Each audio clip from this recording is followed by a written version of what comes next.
अस्सलामुअलैकुम, welcome to today's lecture. क्या आप जानते हैं कि पूरी दुनिया में जितने भी एनिमल्स या प्लांट्स पाए जाते हैं पूरी अर्थ के ऊपर वो फैले हुए हैं, चाहे वो फ्रेश वाटर में प्रेजेंट हैं, चाहे वो मेरीन वाटर है या टेरेस्ट्रियल इन्वायरमेंट में प्रेजेंट हैं, तो वो किस तरह से अपने बॉडी के टेम्परेचर को मेंटेन करते हैं या वो किस तरह से अपने concentration of water and salt को मेंटेन करते हैं, किस तरह से वो उस इन्वायरमेंट में सर्वाइव कर पाते हैं।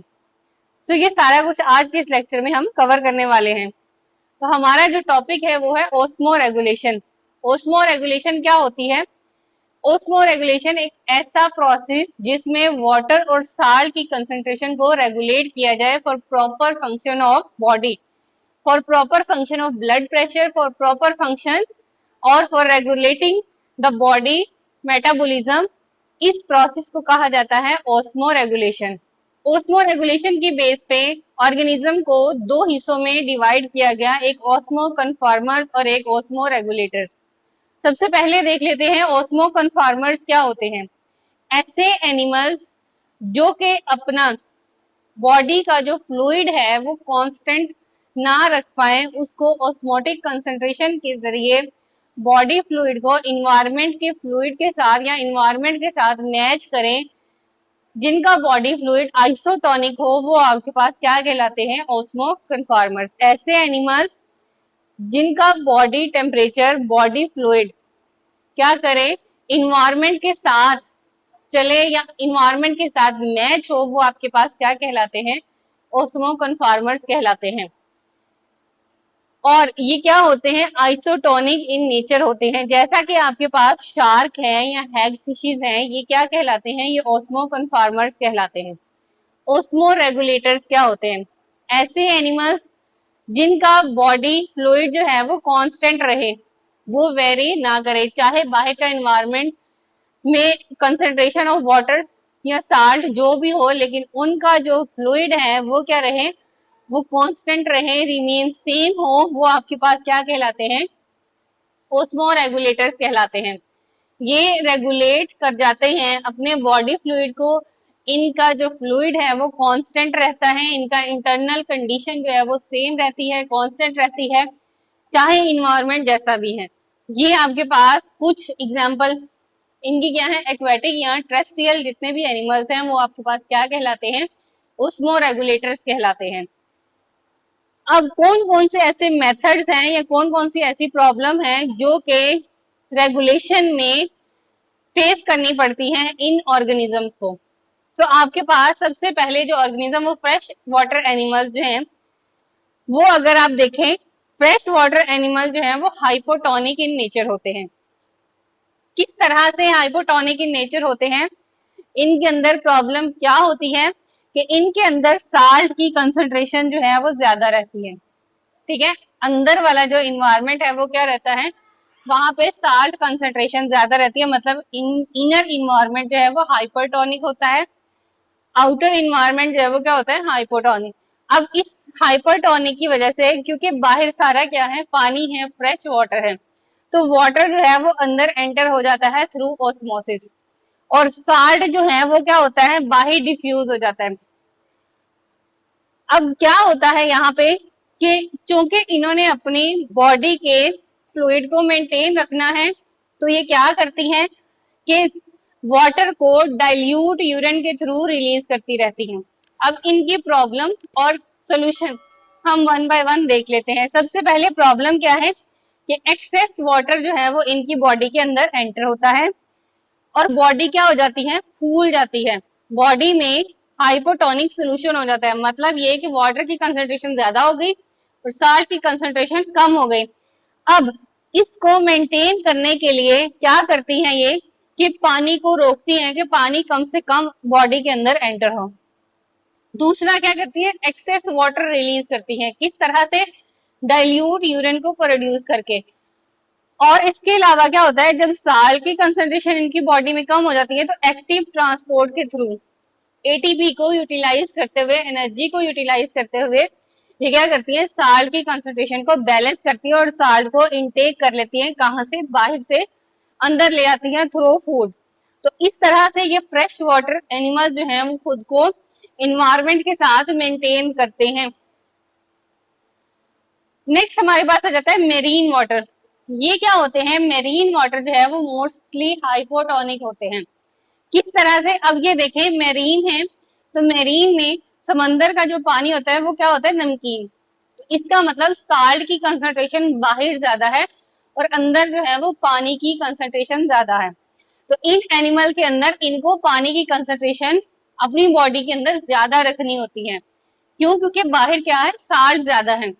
अब इसमें होता क्या है, कौन कौन सी प्रॉब्लम होती है कि ये वाटर जो है वो रिलीज करती है कॉन्स्टेंट और एक्सेस सॉल्ट बॉडी के अंदर जो है वो इनके आ जाता है।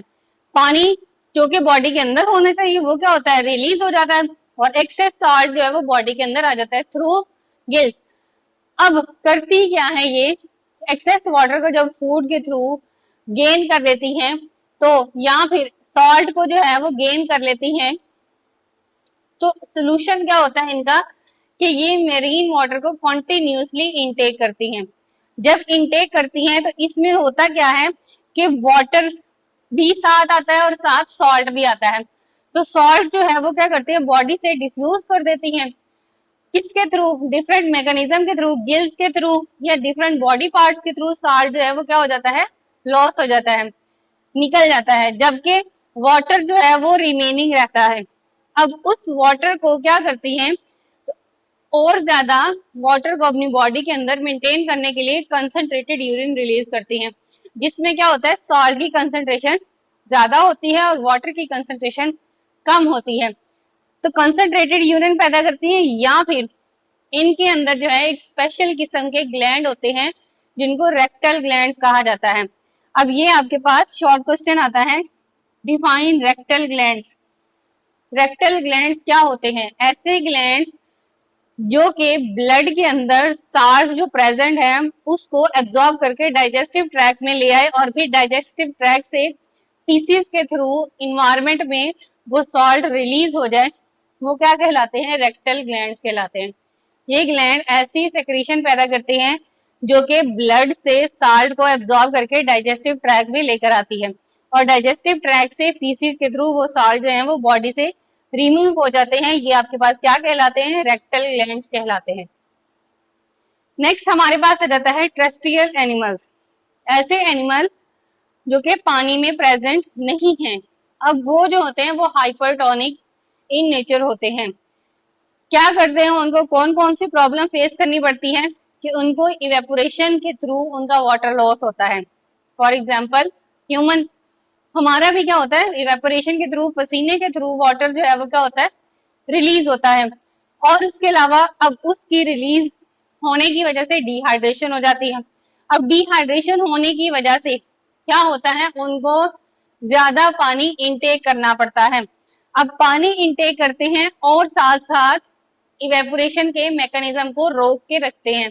कैसे रोक के रखते हैं? जैसा कि आपके पास इंसेक्ट हैं तो उनकी बॉडी के ऊपर एक वैक्सी लेयर प्रेजेंट होती है जो कि काइटन से बनी हुई होती है, जो कि इवेपोरेशन के प्रोसेस को प्रिवेंट करती है।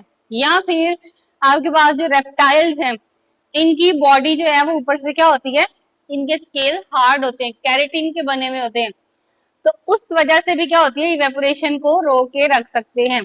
दूसरा, कुछ मैमल्स में ऑयल सेक्रेटिंग ग्लैंड्स प्रेजेंट होते हैं जो कि ऑयल को सेक्रेट करते हैं, जिसकी वजह से वो ऑयली लेयर ऊपर आ जाती है और वाटर जो है वो इवेपोरेशन का मैकेनिज्म रोक देता है।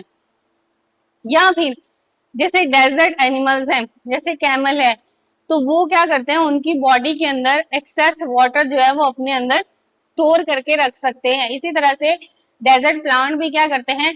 अपनी बॉडी के अंदर एक्सेस अमाउंट ऑफ वाटर को स्टोर करते हैं। ये तभी इवेपोरेशन का मैकेनिज्म करते हैं जब रात का टाइम हो।